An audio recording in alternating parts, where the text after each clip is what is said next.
Halo, halo, apa kabar Anda semua? Gimana? Ada yang kecewa atau ada yang senang kemarin karena ternyata nggak jadi reshuffle?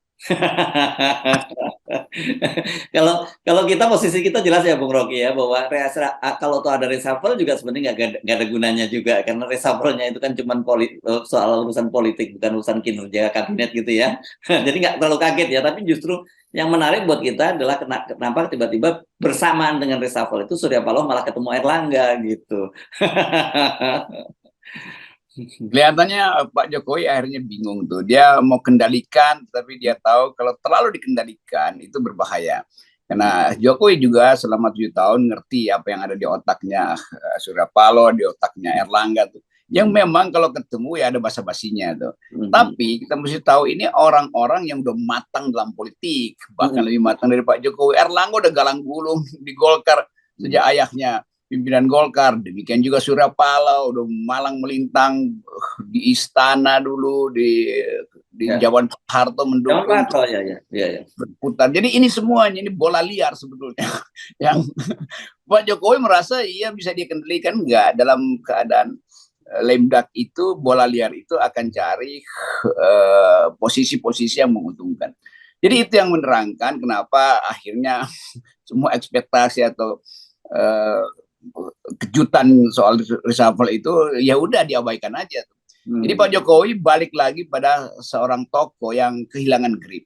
Jadi dari awal kita udah kasih tahu Jokowi itu udah kehilangan grip. Dia masih berkuasa, bisa berkuasa, bahkan dia bisa tangkap orang setiap saat kok. Ya, Tapi bisa. justru kalau dia lakukan itu hancur kan posisinya. Misalnya dia tendang aja Nasdem, oh itu 2 jam setelah itu tuh public opinion berubah tuh. Demikian juga Erlangga tuh yang di brief oleh partainya untuk jadi calon presiden. Kan Erlangga kehabisan suara juga nanti.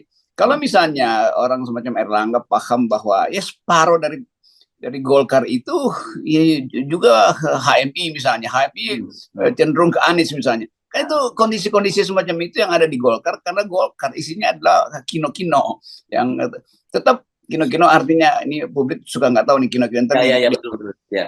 tapi itu kayak mainan lato-lato tuh. Jadi ada faksi-faksi dari zaman awal pembentukan Golkar yang melekat di situ dan kekuatan Golkar justru pada faksi-faksi ini. Ada faksi orang, ada faksi Abu Rizal Bakri, faksi Awar Tanjung, ada faksi organisasi ormas mahasiswa, HMI, macam-macam di situ. Ada kino-kino yang khusus awalnya Ya, itu istilah di situ. mendirikan dan didirikan. Bung, istilahnya mendirikan dan didirikan oleh. Ya, AMPI bahkan separuh ke NPI masih di Golkar.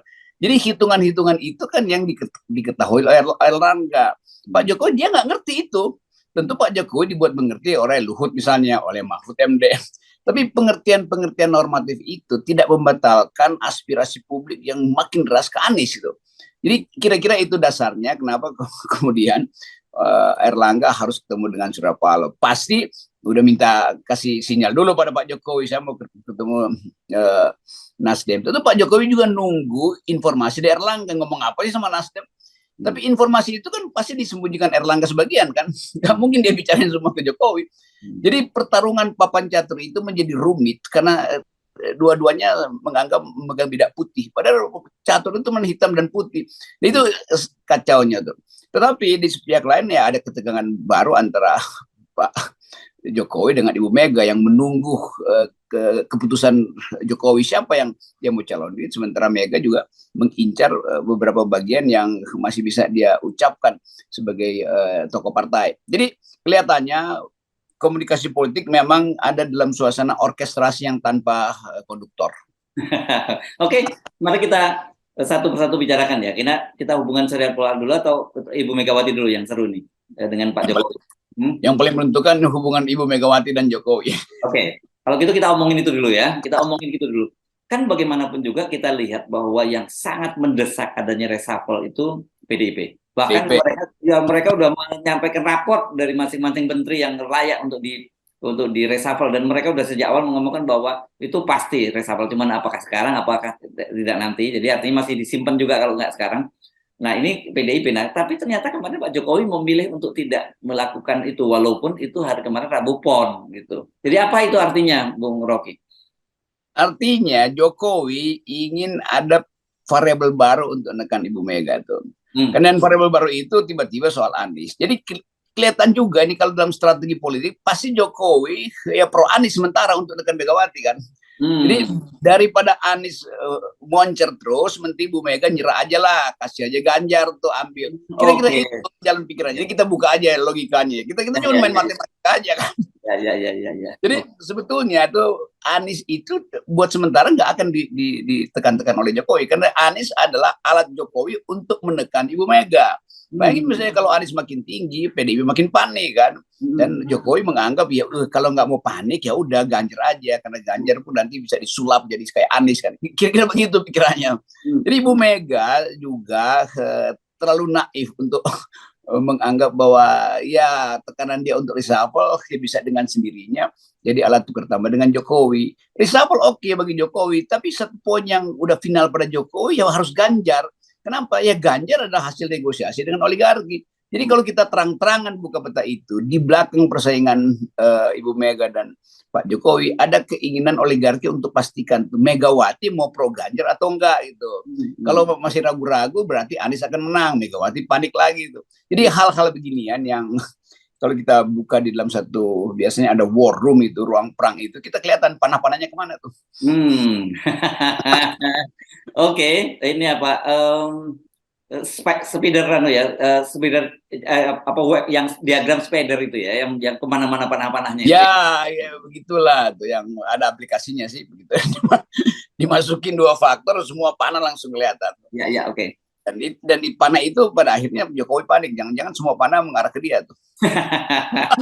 Oke, tapi karena kita fokus kepada Pak Jokowi dan Ibu Megawati, ya, apakah ini bagian dari fight back-nya juga Pak Jokowi terhadap Ibu Megawati karena setelah sebelumnya Pak Jokowi memproteoli peran dari Kepala BIN kemarin? Ya itu yang kita waktu itu kan di FNN kita udah bahas itu kan, pasti Jokowi fight back, tapi ya biasa cebong apa hoax, nggak mungkin itu mereka enggak, ini politik itu di belakangnya ada desain kotor. Nah desain kotor itu disembunyikan di atas taplak meja yang bersih itu. Begitu taplaknya diungkap desainnya kelihatan kan. Nah sekarang desainnya kelihatan, desain kotor itu. Jadi apapun yang mau diucapkan oleh para buzzer ini itu, buzzer pun udah nggak dengar Jokowi karena bagi Jokowi yang buzzer itu basing-basing doang, sementara dia buzzer ini nggak bisa hentikan Anies. Jadi tiba-tiba Anies jadi faktor, tetapi juga harus hati-hati bahwa Anies sangat mungkin hanya dijadikan faktor untuk menekan Megawati. Begitu mereka bersekutu, Anies disingkirkan. Itu yang harus kita pastikan karena percakapan politik hari ini kan tidak berbasis pada etika tuh. Jadi karena ketiadaan etika, anything goes, apapun bisa terjadi itu. Jadi pragmatisme tinggi sekali itu. Orang bilang oh ya Erlangga ketemu Nasdem untuk dukungan, jangan dulu karena bisa Erlangga betul-betul proksinya Jokowi untuk ngintip kekuatan Nasdem sebetulnya. Jadi ini semua ada di atas meja dan bagi kita karena kita berakal sehat kita nggak ada beban untuk analisis itu kan. Yang lain pasti marah kok begitu analisisnya, ya silakan bikin analisis lain. Jadi FNN hanya menyodorkan analisis. FNN tidak berpihak pada siapapun, termasuk pada Anies. Kalau yang kemarin kita bilang 80%, kita uraikan itu keadaan real, bukan karena kita menginginkan Anies jadi presiden, tetapi potensi Anies itu ada di depan mata. Karena kita cuma ucapin begitu kemarin, gitulah. Masa FNN jadi tim sukses ya bener aja. Oke. Ini analisis tentang hubungan Ibu Megawati dan Pak Jokowi sampai udah selesai ini ya? Udah sampai di situ ya? Atau masih ada ya, itu rumusnya di situlah. Oke. Sekarang kita pindah ke Surya Paloh ya. Anda tadi benar itu kalau cerita tentang bagaimana sejarahnya Surya Paloh pas Orde Baru. Dulu kita tahu dia dekat dengan Cendana, tapi dia juga bikin media oposisi pada waktu itu ya, yang prioritas ya kan gitu ya. Prioritas. Ya itu watak dari Surya Paloh kan gitu. Nah, apakah kemarin dia juga dalam kendali Jokowi ketika bertemu Airlangga atau itu bagian dari strategi dia juga? Saya kira nggak mungkin dia dibawa kendali Jokowi itu. Kalau dibawa kendali Jokowi itu ya Surya Paloh lebih menghitung reputasi dia selama ini. Dan orang akan lihat ujung dari permainan ini, Surya Paloh pasti akan bertahan. Karena ada watak yang otentik, ada watak yang asli. Bahwa dia siksak iya, tapi kan kita melihat watak pemimpin partainya tuh. Surya Paloh nggak suka siksak saya kira. Dari zaman SBY juga kan Surya Paloh yang juga membesarkan SBY dan dia merasa oke, kalau nggak bisa ya udah oke. Tetapi yang kita mau tahu sebetulnya, kalau Nasdem sebagai partai mengalami tekanan politik dan dia mundur, itu artinya sekaligus dia bubar partai itu. Karena dia udah ambil posisi untuk berhadapan dengan opini publik tuh.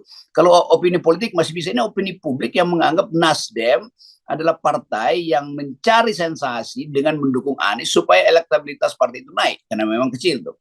Nah, mungkin juga pada waktu itu hanya semacam itu di kepala Surya Paloh. Tetapi publik kemudian dorong lebih jauh tuh. Kami siap loh, jadi jangan main-main gitu. Nah, itu yang akhirnya juga Surya Paloh dapat energi. Jadi Surya Paloh juga akan nunggangi energi publik yang betul-betul menginginkan perubahan. Nah, mental Surya Paloh semacam itu yang kita jagokan tuh, karena setiap kali kita lihat Surya Paloh pidato, itu bahasanya tetap ada poin yang dia sindirkan pada Jokowi, tapi ada poin yang dia ucapkan sebagai keteguhan hati Nasdem tuh. Di situ sebetulnya. Jadi main-main beginian ya biasa lah, itu paling 2-3 hari lagi kelihatan mau kemana sebetulnya kan. Jadi tetap kita anggap bahwa Surya Paloh punya desain yang otentik terhadap Anies tuh. Walaupun di awalnya mungkin cuma main-main, tapi kan selalu sejarah itu mengumpulkan variabel yang lain supaya jadi alat analisis. Nah, publik sekarang menganalisis bahwa kalau Surya Paloh gagal memelihara konsistensinya, maka partai itu hancur lebur. Jadi pasti hancur partai itu. Dan semua orang juga yang menginginkan perubahan menganggap bahwa kalau gitu Nasdem bukan sekedar partai yang pragmatis, tapi partai yang oportunistik. Kira-kira begitu. Bagaimana dengan penjelasan bahwa dia masih bahagia bersama dengan Jokowi Ma'ruf? Nah, itu yang saya sebut tadi, kejagoan retorika Bang Surya kan begitu kan. Dari bahasa tubuhnya pun nggak kelihatan dia cemas gitu. Jadi dia mesti pamer bahwa ya lah, saya bahagia lah. Sampai 2024. Tetapi menyatakan sampai 2024 sambil mengusung Anies artinya menganggap bahwa kalau bisa 2024 itu Jokowi restui aja Anies. Kan tekanan itu pelan-pelan semacam itu. Apalagi masih ada problem antara Nasdem dan Ibu Mega, antara Surya Paloh terutama secara personal dan Ibu Mega. Jadi bagian-bagian lucu dari politik Indonesia adalah yang disembunyikan justru lebih dulu terlihat. Jadi Anda harus yakin ya, ini nggak akan balik badan. Karena kalau Surya Paloh, ini banyak orang khawatir, ini kenapa Surya Paloh dalam situasi setelah PKS dan Demokrat menyatakan dukung Anies, kok tiba-tiba dia manuver sana-sini gitu.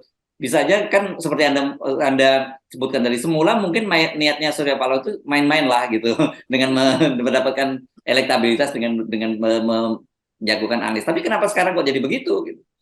Ya itu bahayanya kalau main-main dengan kura-kura, padahal sebetulnya buaya nunggu di seberang kan. Jadi terpaksa menurut saya, ya ini gimmick kecil. Pasti di fraksi Nasdem itu ada aja gerombolan yang juga ngancam Surya Paloh kan. Kan Nasdem juga banyak faksi di situ. Tetapi itu ujian buat Surya Paloh. Kita anggap bahwa kalau kita lakukan analisis kepribadian, pasti Surya Paloh nggak akan mundur. Tapi kalau kita lakukan semacam analisis bahwa akan ada tukar tambah, ya bisa aja. Tetapi tukar tambah itu bukan tukar tambah yang menguntungkan partai. Mungkin Surya Paloh bahagia, tapi partainya itu berantakan tuh. Dan Surya Paloh tinggal milih bahwa dia akan diingat sebagai orang yang konsisten, koheren dalam ide restorasi, atau dia sekedar sebetulnya mengurus sebuah restoran yang nantinya bubar. Ya. Jadi sebenarnya kalau dalam posisi kita melihat kepribadian, Bu Mega dan Surya Paloh itu sama ya. Bu Mega terlihat konsistensinya udah dibuktikan dengan menolak 3 periode dan penundaan pemilu gitu. Dan tapi dalam kasus ini sebenarnya Pak Surya Paloh track record-nya konsisten. Tapi ini ujian yang saya kira nanti akan membuktikan seperti apa orang Surya Paloh itu ya. Nah itu yang ditunggu manusia-manusia politik Indonesia hari ini. Surya Paloh ini manusia politik yang otentik, atau sekedar untuk berlindung dari beberapa kasus itu. Kita tahu ada kasus lah di Nasdem pasti itu. Tapi itu yang akan diujikan nanti itu. Mau perubahan atau mau diikat oleh kasus. Kalau diikat oleh kasus, rakyat akan bilang bye-bye, selamat tinggal restorasi, selamat memelihara restoran. mari kita bayangkan skenario-nya ya, Bung Rocky ya. Dalam situasi sekarang kan semua cair banget gitu.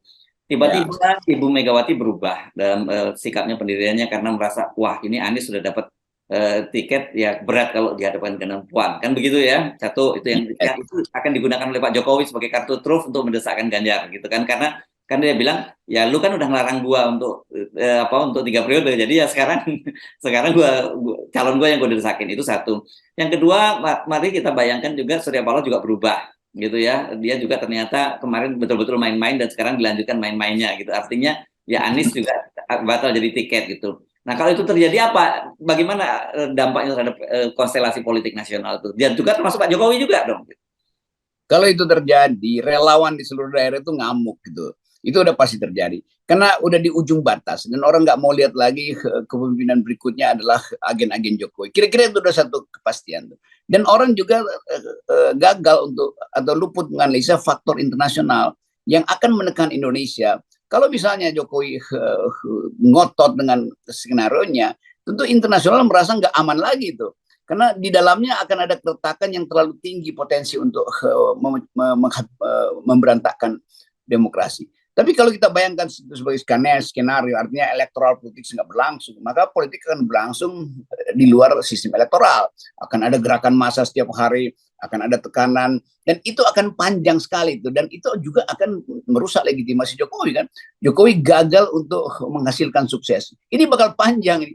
Kenapa panjang? Karena dia berimpit dengan keresahan-keresahan lokal di daerah tuh. Bupati-bupati yang bakal ngamuk tuh, potensi meledaknya lagi, isu-isu rasial tuh, ketegangan di Aceh, ketegangan di Papua. Jadi ini yang disebut sebagai window of vulnerability, jendela kerentanan politik tuh. Jadi kalau Jokowi ambil resiko itu, ya udah dia bakal mungkin diturunkan oleh mob, oleh gerakan massa itu kan. Kita tahu bahwa gerakan massa di Indonesia itu kadang-kala kita nggak ngerti bahwa di bawah itu udah bergejolak sebetulnya. Nah, Anies jadi simbol yang kita mau tuntut, mampu nggak Anies memimpin gerakan itu? Jadi kalau itu yang terjadi ya akhirnya kepemimpinan itu diuji pada keadaan kritis. Kan potensi kritis itu akan terjadi. Nah, Anies mampu nggak lakukan itu? Dalam keadaan Anies tidak mampu, bisa Prabowo yang muncul. Dan Pak Prabowo punya kemampuan untuk ada dalam situasi kritis. Jadi saya kira ini skenario kalau tidak terjadi pemilu karena Anies nggak dapat 20%, nah Prabowo pasti akan bermanuver di situ dengan cara yang sangat biasanya Pak Prabowo punya cara unik untuk bermanuver. Mungkin akhirnya Prabowo bilang oke, kalau begitu saya aja yang jadi blok tersendiri itu melawan Ganjar. Sebab kalau Prabowo merasa bahwa Anies nggak bisa, itu hanya blessing in disguise terhadap apa yang sekarang lagi dipersoalkan, perjanjian Prabowo dan Anies. Dan Prabowo juga mesti berpikir kuat bahwa ini kan perjanjian politik.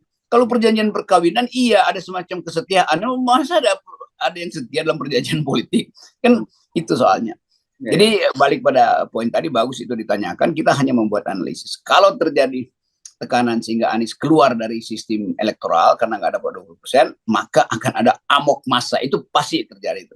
Karena nggak ada orang yang mau menunggu perubahan 2030-an nanti, itu pasti orang ingin segera sekarang. Ya. Analisis seperti ini saya kira penting dimasukkan karena satu tadi melihat manuver Surya Paloh, dan kedua juga ada pernyataan dari Demokrat yang menyatakan bahwa Anies ini masih belum setengah jalan juga belum gitu loh untuk menyedot tiket kan, dan kuncinya kan sebenarnya pada tanggal 19 Oktober ketika semua didaftarkan di KPU kan begitu. Jadi opsi-opsi ini saya kira harus dibuka, jangan kemudian juga teman-teman yang mendukung Anies merasa take it for granted tuh sekarang berarti dapat tiket gitu kan. Jadi bagian-bagian unik tadi kita sebut, bagian-bagian tersembunyi sebenarnya kelihatan. Kita tahu jalan pikiran Demokrat, jalan pikiran PKS, dan itu mengguncangkan juga batin Anies itu. Tentu Anies mengerti apa yang terjadi. Atau orang menganggap wah ya Anies perlu deal dulu dengan oligarki itu. Jadi semua hal itu ada di dalam proposal perubahan, proposal analisis kita. Tapi satu hal yang sudah final, relawan itu nggak mau tahu apa yang berlangsung di tingkat elit. Karena gairah itu udah muncul, yang disebut populisme yang sangat awal itu udah terjadi. Jadi kita atau para analis itu lupa bahwa populisme yang udah terjadi itu tidak mau tahu lagi dengan keadaan di dalam tukar tambah elit. Itu yang terjadi di 65 ketika terjadi perubahan politik yang dahsyat, yang terjadi 98 juga, itu populisme awal yang memulai itu. Walaupun transaksi elit masih macam-macam di DPR, di istana juga, intelektual datang dengan Pak Harto. Tapi semua itu dianggap sebagai upaya atau hal yang sudah selesai. Tinggal membereskan meja kotor setelah makan malam kan. Jadi demikian juga keadaan yang sekarang. Relawan Anies itu udah final. Anies atau tidak, kira-kira begitu tuh. Nah itu yang harus dilawan oleh istana dengan apa? Dengan opini publik. Nggak mungkin keputusan relawan ditantang dengan opini publik. Relawan ya, bukan partai politik loh ya ini ya. Bukan partai, ini relawan nih. Ya. Atau mau pakai aparat hukum, nggak akan mempan itu KPK nangkap Anies, itu jadi besar betul risikonya. Jadi hal-hal semacam itu tuh. Sementara pada saat yang lain diam-diam Anas Urbaningrum ntar bebas dari penjara dan ada kekuatan baru juga di situ tuh. Kita mesti hitung faktor-faktor yang kadang-kala tersamar, tapi ya kita tahu lah. Nah, jadi partai-partai ini juga nunggu di tikungan sebetulnya, kalau terpleset ya masing-masing cari finish sendiri. Ya. Yang ini yang saya kira itu perlu disadari, karena beda sekali kan cara berpikir para politisi dengan para relawan ini ya. Dan dalam situasi ini mungkin mereka ketemu sekarang gitu. Tetapi sesungguhnya sebenarnya mereka punya goals yang berbeda gitu. Kalau misalnya hari ini diputuskan bahwa Nasdem akhirnya tidak mendukung Anies, itu artinya Demokrat juga akan ada pada saat yang sama lakukan semacam itu, karena konyol nggak dapat. Demikian juga PKS. Tapi bagi relawan, oke, kalian nggak dukung, kami akan kampanye terus buat Anies. Dan itu adalah hitungan terakhir buat Anies. Anies mau bergabung dengan relawan atau masih mau nunggu koalisi yang tukar tambahnya nggak pernah jelas kan? Jadi ini momentum yang saya bayangkan Anies berpikir kuat tentang itu. Kalau saya baca bahasa tubuh Anies itu, ya dia tahu bahwa itu tantangan buat dia. Nah kita hanya menyodorkan peta pada Anies. Silakan Anda pilih itu. Anda mau ikut di dalam transaksi atau Anda mau jadi tokoh yang dikenal sebagai game changer. Jadi kira-kira begitu. Ya, dan sebenarnya dengan kita mudah memahami peta secara utuh itu kalau dengan menggunakan kacamatanya adalah 0%, ya. Ya. Ini yang kacamata paling jernih, 0%. Yes, oke. Thank you, Bung Rocky. Yes.